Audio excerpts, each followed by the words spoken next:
Loads to delve into today, loads to talk about. We've got a brilliant panel for you for the next couple of hours or so. I wanted to start, though, with my beautiful lot at Manchester United. First game under Ruben Amorim. The media's already coming out. What are you saying, Double A? How are you feeling after yesterday? Positive, And people look at you like, what? Look, see, already? Like, I'm positive about it because the last thing, as we were speaking before, Terry, the last thing we needed was this manager bounce because it's a false dawn. It allows some players that need to be shown the door a little bit of a stay of execution. I wanted Amorim to see what these players are from the get-go. And I think we saw that. And I think he definitely saw the uphill task that he's faced with for the next remainder of the season. I needed these players to show themselves up, and I think they did that.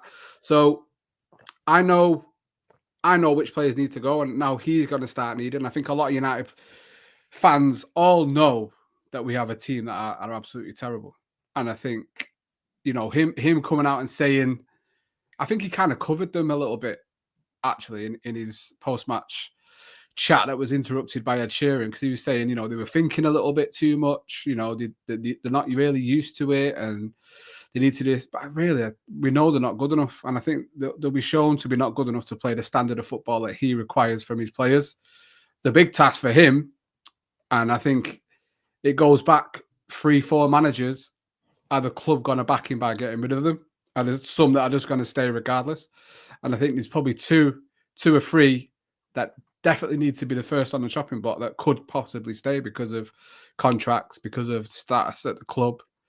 And that's where we'll possibly find ourselves. I think overall, I think we were lucky to walk away with a point. I'll be honest with you. I think Ipswich were absolutely brilliant. I think after 10 minutes, it was their game. And if it wasn't for Onana, then I think we do lose that 3-1, 4-1 possibly. But I wasn't expecting to go and roll them over 3-0, 5-0. Some United fans were getting a little bit giddy. And I think a draw would have been a fair result, I think, mate. I'll be honest with you. What were you expecting? A draw.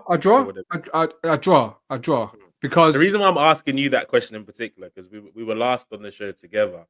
Yeah. You and Terry in particular were having kind of questioning my thoughts about the quality of your squad, in terms of I didn't believe the quality was there enough, regardless of the manager, to get top 4. Are you in that same space as me yet, or where are you at? I mean, top 4 was always the very pinnacle, and that's everything going our way, which is invariably not going to happen.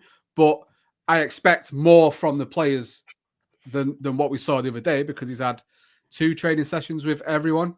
So it's not enough time to start seeing the implementation of his ideas fully. We've seen what he wants to do. We've just not seen the players reach that level of how he wants it done. I think that's where we are. But I think the problem with yesterday with a lot of the fans, because I've already started seeing fans say he's not good enough, and you know what I mean? And I'm like, what? For real? Honestly, and I don't know if it's just fans or just people just don't want anyone to be happy or just love the world to be attention seekers, 100%. All that. But there was always going to be an anticlimax because of the wait over 2 weeks for him to finally play a game. I think if he had one of those 4 games that Rude had, and we could then go into an international break, I think it settles everything down. The anticipation, the build-up, the constant media circus around his appointment, I think some fans were always going to be left disappointed, and I think we're seeing the fallout from that, from bits of the media just on Twitter.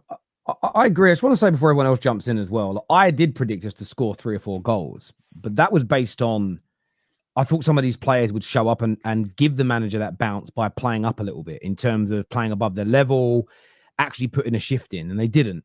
However, what happened yesterday was going to happen even if we won our first 2, 3, 4, 5 games. This team will be up and down for the next 2 years whilst the squad's being built. And every single Man United fan out there has to be aware of this. I think we will improve if you look at the results and performances over the next 2 years. The line, if a linear line is created, you will see it going upwards. But it doesn't mean you're not going to get peaks and troughs.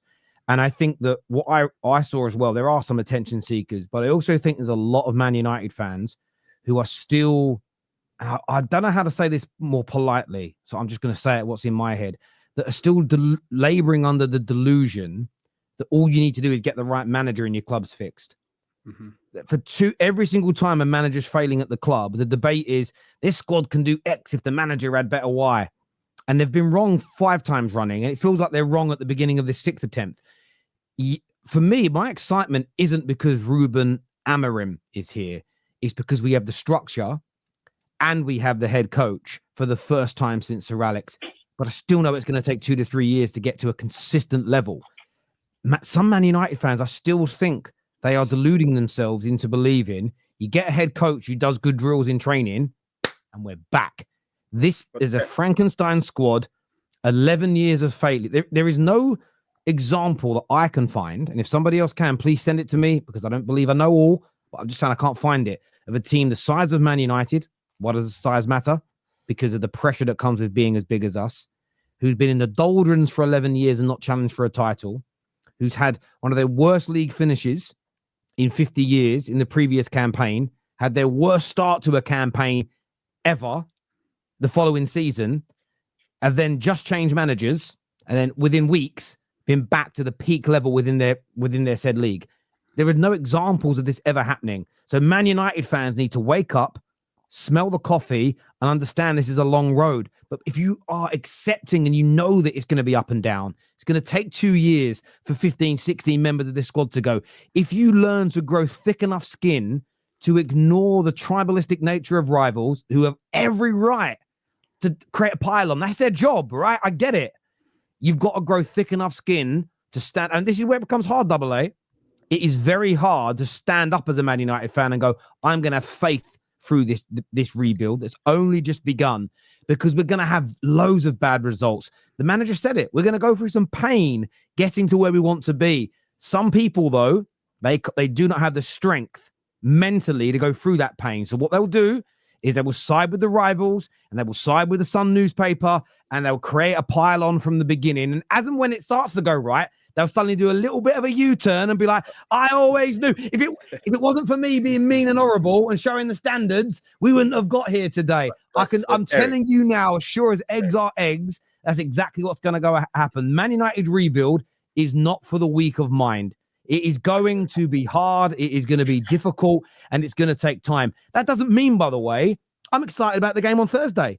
Just because I'm excited doesn't mean I think we're back. There's a fundamental difference, and I think that football fans are smarter than this, and we've got to behave better, in my opinion. You're right, Terry, but I don't know if the rest of the panel agrees with me.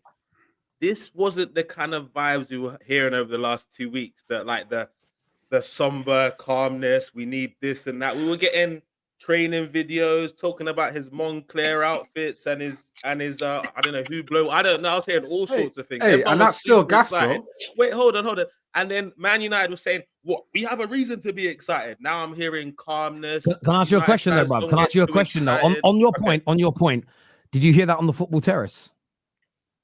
What excitement about? No. On the football terrace, did you hear me talking about the watch he wears? Did you hear me talking about? Not the watch. Not the watch. What I'm saying is, very excited. Though. I am, but I'm still excited about what's coming. And I literally said it's not even that much to do with Ruben; it's to do with everything. But equally, I said when the training video came out, I said in one of my videos, I went, "Don't get suckered in by this PR. That stuff for me is crazy." Like, I totally agree with you, but that's why we didn't do it on the terrace, because for me, that's just all a madness. Like Casemiro tweeted the same thing at the beginning of last season, said top session before we got beat in one of Ten Hag's teams. I don't hate the players for doing the PR stuff.